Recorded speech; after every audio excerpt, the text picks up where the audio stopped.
अब ये सारा हमको समझा कि एग्जैक्टली क्या होता है डीएनए का स्ट्रक्चर वगैरह। अब हमें ये देखना है कि एग्जैक्टली हमको किस प्रकार से पता चला कि डीएनए ही जेनेटिक मटेरियल है करके। How did we get to know that thing? So उसके लिए काफी सारे एक्सीडेंटल एक्सपेरिमेंट्स होते गए एंड उसमें हमने डिस्कवर किया that DNA is the genetic material. So, yeah, we've already discussed the basic mechanisms of it in the previous topics. We go ahead directly for the evidence. एक scientist था जिसका नाम था फ्रेडरिक ग्रिफिथ जो 1928 में pneumonia के virus pneumonia का vaccine बनाना चाहता था. उस जैसे अभी कोरोना का पेंडेमिक हुआ था तो 1928 में न्यूमोनिया का पेंडेमिक हुआ था. तो ये साइंटिस्ट निमोनिया का वैक्सीन बनाना चाहते थे, यानी ग्रिफिथ निमोनिया का वैक्सीन बनाना चाहते थे. तो उन्होंने क्या किया, उन्होंने एक पेशेंट के ब्लड लिया और ब्लड लेके उसको आर्टिफिशियल मीडियम पे ग्रो किया. जब ग्रो किया तब उनको पता चला कि जो बैक्टीरिया इन्फेक्शन कॉज कर रहा है वो बैक्टीरिया स्ट्रेप्टोकोकस निमोनिया है. लेकिन इस बैक्टीरिया के हमको दो प्रकार के कॉलोनीज दिख रहे थे. जब उनको उन्होंने प्लेट पे ग्रो किया तब उनको दो प्रकार के कॉलोनीज मिले. एक कॉलोनी जो था वो काफी स्मूथ कॉलोनीज थे, कुछ इस प्रकार से they were smooth colonies that were observe. लेकिन साथ ही साथ कुछ बैक्टीरिया जो थे वो ऐसे कुछ रफ कॉलोनीज भी बना रहे थे, मतलब उनके मार्जिन जो थे वो कुछ ऐसे रफ थे. तो उनको समझ में नहीं आया कि जब सेम बैक्टीरिया है तो दो अलग अलग प्रकार के कॉलोनीज क्यों बना रहे हैं.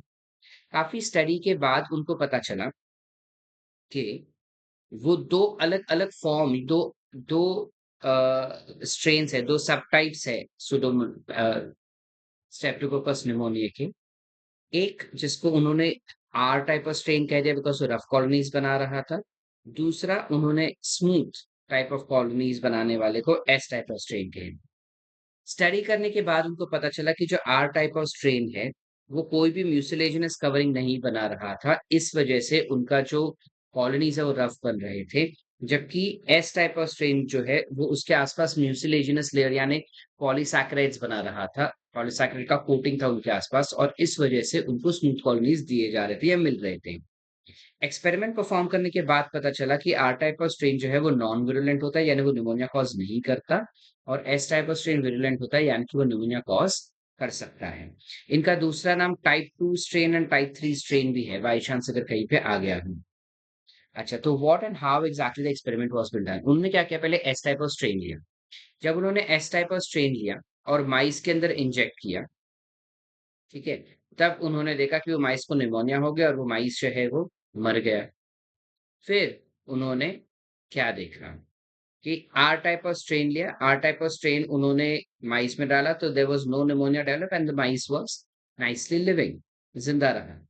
अब जब पता चल गया कि एस टाइप ऑफ स्ट्रेन ही इन्फेक्शन कॉज कर रहा है तो ऑब्वियस सी बात है कि वैक्सीन एस टाइप के स्ट्रेन से करेंगे. तो उन्होंने हीट किल किया एस टाइप के स्ट्रेन को और उनको माइस में डाला तो माइस के अंदर निमोनिया डेवलप नहीं हुआ और माइस सेफ हो गया. ये देखने के बाद उन्होंने क्या बताया कि दोनों S type heat killed S type of strain as well as R type of strain, दोनों के दोनों स्ट्रेन ना निमोनिया कॉज कर रहा है अ, और ना ही माइस को मार रहा है. तो ये सेफ हो गए.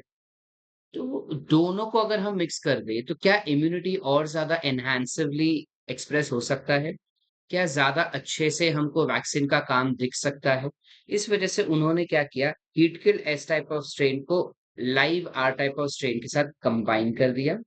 कंबाइन करने के बाद, मिक्स करने के बाद उन्होंने माइस में डाल दिया और माइस में निमोनिया हो गया और माइस जो है वो मर गया.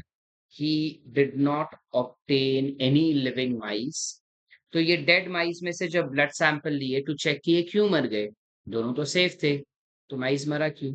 तो जब इनमें से ब्लड लिया तब ब्लड सैंपल्स में उनको सारे के सारे live S type of strain मिले, तो वो शॉक्ड हो गए कि ऐसा कैसे हुआ. उन्होंने तो आर टाइप के जिंदा स्ट्रेन डाले थे, एस टाइप ऑफ स्ट्रेन को तो मार दिया था. तो फिर आर टाइप ऑफ स्ट्रेन कहाँ गए. स्टडी के बाद उन्होंने कुछ ऐसा हाइपोथेसिस डाला जहां पे बोले कि शायद से एस टाइप ऑफ स्ट्रेन को जब मैंने हीट किल किया तब उनमें से कुछ केमिकल्स अभी भी टूटे नहीं होंगे. वो chemical R type of strain में चले गए जिस वजह से अब R type of strain got transform into S type of strain and they were able to form smooth shiny colonies. ये जो कुछ केमिकल जो एस टाइप ऑफ स्ट्रेन में गए उन केमिकल्स को उन्होंने ट्रांसफॉर्मिंग प्रिंसिपल कहा. अब ये ट्रांसफॉर्मिंग प्रिंसिपल क्या था, वो उनको उस समय पे पता नहीं था, बट आज हम उसको जेनेटिक मटेरियल कहते हैं, ठीक है? लेकिन वो जेनेटिक मटेरियल कौन-सा है, क्या है, वो उस समय पे उनको पता नहीं था। तो 2-3 चीज़ों पे शक जा रहा था। तो काफ़ी साइंटिस्ट जो थे वो पीछे लग गए थे ये चेक करने के लिए कि एग्ज़ैक्टली क्या हो सकता है। जेनेटिक ट्रांसफॉर्मिंग प्रिंसिपल क्या हो सकता है, जेनेटिक मटेरियल क्या हो सकता है। तो कुछ 16 साल बाद दैट इज़ 1944 में एवरी मैकलॉड और मैककार्टी नाम के 3 साइंटिस्ट ने कुछ एक्सपेरिमेंट परफॉर्म किया। उन्होंने क्या किया? एस टाइप ऑफ स्ट्रेन को हीट किल किया और हीट किल करने के बाद उन्होंने उनके अंदर से 4 अलग-अलग केमिकल को एक्सट्रैक्ट किया। 4 अलग-अलग केमिकल को एक्सट्रैक्ट किया। कौन-सा? उन्होंने RNA okay, experiment is not clearly so I tell you. उन्होंने 4 अलग-अलग टेस्ट ट्यूब में 4 केमिकल को आइसोलेट किया। कौन-सा? आरएनए, लाइपेज, प्रोटीन और डीएनए। तो सबके अंदर उन्होंने ज़िंदा आर टाइप ऑफ स्ट्रेन डाल दिए थे और बाद में उन्होंने एक-एक केमिकल डालते गए। जब वो एक-एक केमिकल डालते गए बेटा, फिर उसके बाद उन्होंने क्या नोटिस किया उसको स्टर किया थोड़ी देर, फिर वो थोड़े घंटों के लिए छोड़ दिया उसको। कुछ घंटों के बाद जब हमने ये सॉल्यूशंस लिए, तो ऑब्जर्व किया कि R type of strain RNA वाले के अंदर जो थे, मतलब उन्होंने आरएनए लिया नहीं, वो अभी भी रफ कॉलोनी से बना रहे थे। R type of strain lipid वाले टेस्ट ट्यूब में जो थे वो भी रफ कॉलोनी से बनाए, प्रोटीन वाले भी रफ कॉलोनी से बनाए। डीएनए वाले जो थे, वो कुछ अलग थे क्योंकि उन्होंने स्मूथ कॉलोनीज़ बना दी। जिससे ये क्लियर आइडिया मिल गया that DNA is responsible to be acting as transforming principle that converts R type of strain into S type of strain. But some scientists were not convinced with this fact. So what did we do is, what did these three scientists do is they took RNA's enzyme, digest the RNA and inject in the mice and saw that there was no transformation, that there was transformation still being seen in them. मतलब, okay, let me give you a clear idea.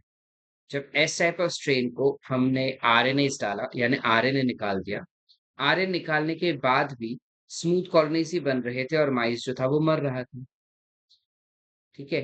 Lipase डालने के बाद lipid को digest कर लिया, lipid को digest करने के बावजूद स्मूथ कॉलोनीज़ अभी भी बन रहे थे। प्रोटीएज़ डालने के बाद भी प्रोटीन टूट रहा था और फिर भी स्मूथ कॉलोनीज़ बन रहे थे। तो इसका क्लियर कट आइडिया बनता है कि आरएनए, लिपिड और प्रोटीन जो है ये स्मूथ कॉलोनीज़ बनाने के लिए रिस्पॉन्सिबल नहीं है।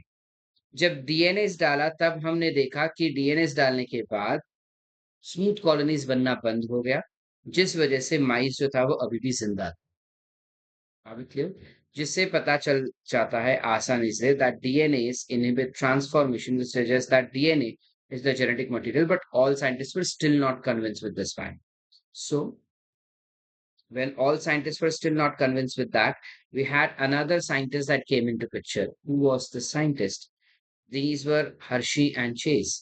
Hershey and Chase in 1952 यानी 8 साल बाद उन्होंने एक फाइनल कंक्लूजन दिया। उन्होंने बेसिकली क्या किया?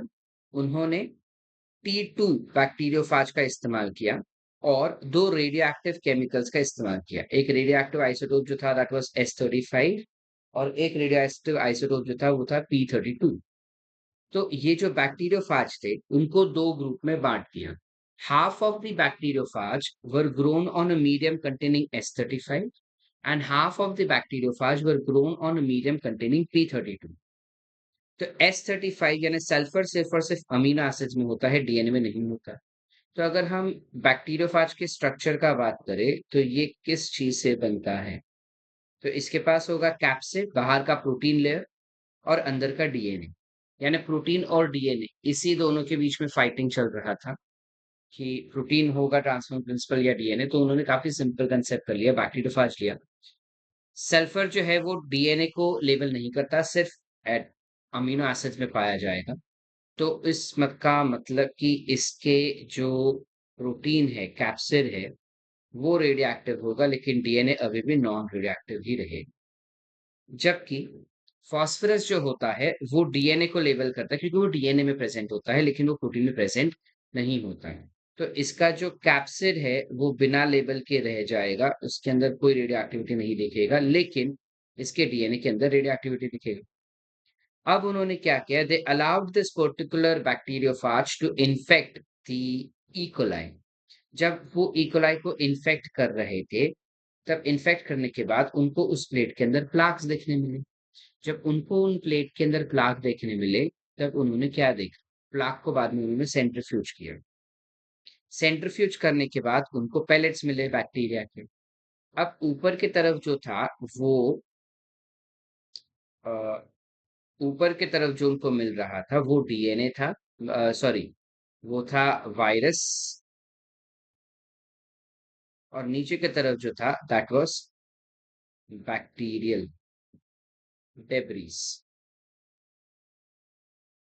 ऊपर की तरफ वायरस था, नीचे की तरफ बैक्टीरियल डेब्रीज थे। ठीक है।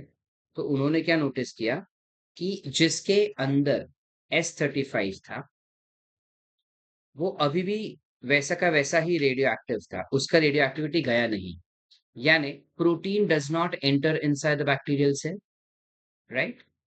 बट जिसके पास P32 था, उसके इकोलाई के जो सेल्यूलर डेब्रीज थे, उनमें रेडियो एक्टिविटी चला गया था और वायरस का रेडियो एक्टिविटी निकल चुका था।